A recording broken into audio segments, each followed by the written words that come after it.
12 ರಾಶಿಗಳಲ್ಲಿ ಅತಿ ಹೆಚ್ಚು ತಾಳ್ಮೆ ಮತ್ತು ಸಹನೆ ಇರುವ ರಾಶಿ ಎಂದರೆ ಅದು ವೃಷಭ ರಾಶಿ. ಆದರೆ ಇದೇ ಸಹನೆಯೇ ಇವರಿಗೆ ಮುಳ್ಳಾಗುತ್ತದೆ ಎಂದು ಯಾರಿಗೆ ಗೊತ್ತು.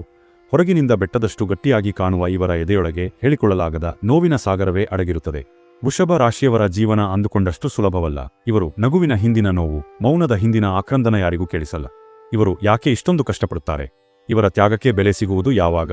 ಈ ವಿಡಿಯೋದಲ್ಲಿ ಇವರ ಬದುಕಿನ ಕಟು ಸತ್ಯಗಳನ್ನು ಬಿಚ್ಚಿಡಲಿದ್ದೇವೆ.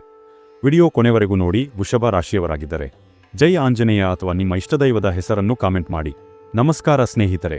ಜಗತ್ತಿನಲ್ಲಿ ಪ್ರತಿಯೊಬ್ಬರಿಗೂ ಒಂದೊಂದು ರೀತಿಯ ಕಷ್ಟವಿರುತ್ತದೆ. ಆದರೆ ವೃಷಭ ರಾಶಿಯವರ ಕಷ್ಟಗಳು ವಿಶಿಷ್ಟವಾಗಿರುತ್ತವೆ. ನೀವು ವೃಷಭ ರಾಶಿಯವರಾಗಿದ್ದರೆ ಈ ಮಾತುಗಳು ನಿಮ್ಮದೇ ಅಂತರಾಳದ ಧ್ವನಿಯಂತೆ ಕೇಳಿಸುತ್ತದೆ. ಅನೇಕ ಬಾರಿ ನೀವು ಕನ್ನಡಿಯ ಮುಂದೆ ನಿಂತು ನಾನು ಎಲ್ಲರಿಗೂ ಒಳ್ಳೆಯದನ್ನೇ ಮಾಡುತ್ತೇನಲ್ಲ, ಆದರೂ ನನಗೇಕೆ ಇಷ್ಟೊಂದು ಅನ್ಯಾಯ ಎಂದು ಪ್ರಶ್ನೆ ಮಾಡಿಕೊಂಡಿರಬಹುದು. ವೃಷಭ ರಾಶಿಯವರು ಎಂದರೆ ಭೂಮಿಯ ತೂಕವನ್ನೇ ಹೊರುವ ತಾಕತ್ತು ಇರುವವರು. ಇವರು ತಮ್ಮ ಕುಟುಂಬಕ್ಕಾಗಿ, ತಮ್ಮವರಿಗಾಗಿ ತಮ್ಮ ಇಡೀ ಜೀವನವನ್ನೇ ಸವೆಸುತ್ತಾರೆ. ಹೇಗೆ ಒಂದು ಮೇಣದ ಬತ್ತಿ ತಾನು ಕರಗುತ್ತಾ ಬೇರೆಯವರಿಗೆ ಬೆಳಕು ನೀಡುತ್ತದೆಯೋ ಹಾಗೆಯೇ ವೃಷಭ ರಾಶಿಯವರ ಬದುಕು. ಬನ್ನಿ ಇಂದಿನ ಈ ವಿಡಿಯೋದಲ್ಲಿ ವೃಷಭ ರಾಶಿಯವರ ಕಣ್ಣೀರಿನ ಹಿಂದಿರುವ ನೈಜ ಕಾರಣಗಳನ್ನು ಮತ್ತು ಅವರ ವ್ಯಕ್ತಿತ್ವದ ರಹಸ್ಯಗಳನ್ನು ತಿಳಿಯೋಣ. ವೃಷಭ ರಾಶಿಯವರ ರಾಶ್ಯಾಧಿಪತಿ ಶುಕ್ರನೆಂದರೆ ಭೋಗ, ಐಷಾರಾಮಿ ಮತ್ತು ಪ್ರೀತಿಯ ಸಂಕೇತ. ಆದರೆ ವಿಪರ್ಯಾಸವೆಂದರೆ ವೃಷಭ ರಾಶಿಯವರಿಗೆ ಇವೆಲ್ಲವೂ ಸಿಗುವುದು ಅಷ್ಟು ಸುಲಭವಲ್ಲ. ಇವರು ಹುಟ್ಟುತ್ತಲೇ ಒಂದು ರೀತಿಯ ಜವಾಬ್ದಾರಿಯ ಮೂಟೆಯನ್ನು ಬೆನ್ನ ಮೇಲೆ ಹೊತ್ತುಕೊಂಡೇ ಬಂದಿರುತ್ತಾರೆ.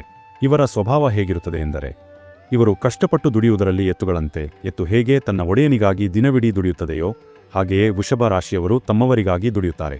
ಆದರೆ ದುರಂತವೆಂದರೆ ಕೆಲಸ ಮುಗಿದ ಮೇಲೆ ಎತ್ತನ್ನು ಹೇಗೆ ಮೂಲೆಗೆ ಕುತ್ತುತ್ತಾರೋ ಹಾಗೆಯೇ ಕೆಲಸವಿದ್ದಾಗ ಇವರನ್ನು ಬಳಸಿಕೊಳ್ಳುವ ಜನ ಕೆಲಸ ಮುಗಿದ ಮೇಲೆ ಇವರನ್ನು ಕಡೆಗಣಿಸುತ್ತಾರೆ. ಈ ಬಳಸಿ ಬಿಸಾಡುವ ಮನಸ್ಥಿತಿಯ ಜನರಿಂದಲೇ ವೃಷಭ ರಾಶಿಯವರು ಅತಿ ಹೆಚ್ಚು ನೋವು ಅನುಭವಿಸುತ್ತಾರೆ. ಬಾಲ್ಯದಿಂದಲೂ ಇವರದ್ದು ಒಂದು ವಿಚಿತ್ರ ಪರಿಸ್ಥಿತಿ. ಇವರು ಅತಿಯಾಗಿ ಪ್ರೀತಿಸುವ ಕುಟುಂಬದಲ್ಲೇ ಇವರಿಗೆ ಅತಿಯಾದ ಮಾನಸಿಕ ಒತ್ತಡವಿರುತ್ತದೆ. ಚಿಕ್ಕ ವಯಸ್ಸಿನಲ್ಲೇ ಇವರು ಹಣದ ಮೌಲ್ಯವನ್ನು ಮತ್ತು ಕಷ್ಟವನ್ನು ಅರ್ಥಮಾಡಿಕೊಂಡಿರುತ್ತಾರೆ. ವೃಷಭ ರಾಶಿಯವರು ಸ್ವಾಭಿಮಾನಿಗಳು. ಹಸಿವಿನಿಂದ ಸತ್ತರೂ ಪರವಾಗಿಲ್ಲ, ಆದರೆ ಯಾರ ಮುಂದೆಯೂ ಕೈಚಾಚಲು ಇಷ್ಟಪಡುವುದಿಲ್ಲ. ಇವರು ತಮ್ಮ ಆಸೆಗಳನ್ನು ಕೊಂದುಕೊಂಡು ಮನೆಯ ಜವಾಬ್ದಾರಿಯನ್ನು ಹೊರುತ್ತಾರೆ. ತಮ್ಮ ವಿದ್ಯಾಭ್ಯಾಸವನ್ನೋ ಅಥವಾ ತಮ್ಮಿಷ್ಟದ ಹವ್ಯಾಸವನ್ನೋ ಕುಟುಂಬದ ಆರ್ಥಿಕ ಪರಿಸ್ಥಿತಿಗಾಗಿ ತ್ಯಾಗ ಮಾಡಿದ ಎಷ್ಟೋ ವೃಷಭ ರಾಶಿಯವರನ್ನು ನಾವು ನೋಡಬಹುದು. ನನ್ನವರಿಗಾಗಿ ನಾನು ಸೋತರೂ ಪರವಾಗಿಲ್ಲ ಎಂಬ ದೊಡ್ಡ ಗುಣ ಇವರದ್ದು. ಇನ್ನು ಇವರ ಆರ್ಥಿಕ ಜೀವನ ಮತ್ತು ವೃತ್ತಿ ಜೀವನದ ವಿಚಾರಕ್ಕೆ ಬಂದರೆ ಇವರಷ್ಟು ಕಠಿಣ ಪರಿಶ್ರಮಿಗಳು ಬೇರೆ ಯಾರೂ ಇಲ್ಲ. ಇವರು ಮಣ್ಣನ್ನು ಮುಟ್ಟಿದರೆ ಚಿನ್ನ ಮಾಡುವ ತಾಕತ್ತು ಉಳ್ಳವರು. ಆದರೆ ಇವರು 100 ರೂಪಾಯಿ ದುಡಿದರೆ ಅಲ್ಲಿ 200 ರೂಪಾಯಿ ಖರ್ಚು ಕಾಯುತ್ತಿರುತ್ತದೆ. ಇವರು ಎಷ್ಟೇ ಹಣ ಉಳಿಸಲು ಪ್ರಯತ್ನಿಸಿದರೂ ಯಾವುದಾದರೂ ಒಂದು ರೂಪದಲ್ಲಿ ಆ ಹಣ ಕೈಜಾರಿ ಹೋಗುತ್ತದೆ.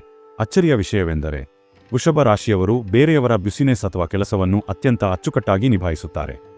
ಆದರೆ ಸ್ವಂತಕ್ಕೆ ಏನಾದರೂ ಮಾಡಲು ಹೋದರೆ 10 ಹಲವು ಅಡೆತಡೆಗಳು ಬರುತ್ತವೆ. ಇವರ ಹತ್ತಿರ ಸಲಹೆ ಪಡೆದವರು ಕೋಟ್ಯಾಧಿಪತಿಗಳಾಗುತ್ತಾರೆ. ಆದರೆ ಇವರು ಮಾತ್ರ ಅಲ್ಲಿಯೇ ಇರುತ್ತಾರೆ. ಇದು ಇವರಿಗೆ ಆಗಾಗ ಬೇಸರ ತರಿಸುವ ಸಂಗತಿ. ಆದರೆ ವೃಷಭ ರಾಶಿಯವರ ಅತಿದೊಡ್ಡ ದುರುಕ ಇರುವುದು ಹಣದಲ್ಲಿ ಅಲ್ಲ, ಅದು ನಂಬಿಕೆ ಮತ್ತು ಸಂಬಂಧಗಳಲ್ಲಿ. ವೃಷಭ ರಾಶಿಯವರು ಯಾರನ್ನಾದರೂ ಪ್ರೀತಿಸಿದರೆ ಅಥವಾ ಸ್ನೇಹ ಮಾಡಿದರೆ ಅದು ಸಾಯುವವರೆಗೂ ಇರುತ್ತದೆ. ಇವರದ್ದು ಅಚಲವಾದ ಪ್ರೀತಿ. ಆದರೆ ಇವರು ಯಾರನ್ನು ತಮ್ಮ ಪ್ರಾಣಕ್ಕಿಂತ ಹೆಚ್ಚಾಗಿ ನಂಬುತ್ತಾರೋ ಅವರಿಂದಲೇ ಇವರಿಗೆ ದ್ರೋಹವಾಗುತ್ತದೆ. ಇವರು ಕಷ್ಟದಲ್ಲಿರುವವರಿಗೆ ಸಾಲ ಕೊಡುತ್ತಾರೆ, ಸಹಾಯ ಮಾಡುತ್ತಾರೆ. ಆದರೆ ಆ ಹಣ ವಾಪಸ್ ಕೇಳಲು ಹೋದರೆ ಇವರೇ ಕೆಟ್ಟವರಾಗುತ್ತಾರೆ. ನಾನು ಮಾಡಿದ ಉಪಕಾರಕ್ಕೆ ಇದಾ ಪ್ರತಿಫಲ ಎಂದು ಇವರು ಗೋಡೆಗೆ ತಲೆ ಚಚ್ಚಿಕೊಳ್ಳುವಂತಹ ಪರಿಸ್ಥಿತಿ ಎದುರಾಗುತ್ತದೆ. ಸಂಬಂಧಿಕರಿರಲಿ, ಸ್ನೇಹಿತರಿರಲಿ, ಇವರ ಸರಳತೆಯನ್ನು ಮತ್ತು ಒಳ್ಳೆಯತನವನ್ನು ಮಿಸ್ಯೂಸ್ ಮಾಡಿಕೊಳ್ಳುವವರೇ ಹೆಚ್ಚು. ಇವರು ಹೊರಗಿನಿಂದ ತುಂಬಾ ಗಂಭೀರವಾಗಿ, ಕೆಲವೊಮ್ಮೆ ಕೋಪಿಷ್ಟರಂತೆ ಕಾಣಬಹುದು. ಇವರಿಗೆ ಕೋಪ ಬರುವುದು ತಡ, ಆದರೆ ಒಮ್ಮೆ ಬಂದರೆ ಅದನ್ನು ತಡೆಯಲು ಯಾರಿಂದಲೂ ಸಾಧ್ಯವಿಲ್ಲ. ಆದರೆ ಆ ಕೋಪದ ಹಿಂದೆಯೂ ಒಂದು ನೋವಿರುತ್ತದೆ. ಇವರು ತಮ್ಮ ನೋವನ್ನು ಯಾರೊಂದಿಗೂ ಹಂಚಿಕೊಳ್ಳುವುದಿಲ್ಲ. ನನ್ನ ಕಷ್ಟವನ್ನು ಹೇಳಿದರೆ ಅವರು ಏನಂದುಕೊಳ್ಳುತ್ತಾರೋ ಅಥವಾ ಬೇರೆಯವರಿಗೆ ಯಾಕೆ ಭಾರವಾಗಲಿ ಎಂದು ಎಲ್ಲವನ್ನೂ ತಮ್ಮ ಹೊಟ್ಟೆಯೊಳಗೆ ಹಾಕಿಕೊಳ್ಳುತ್ತಾರೆ.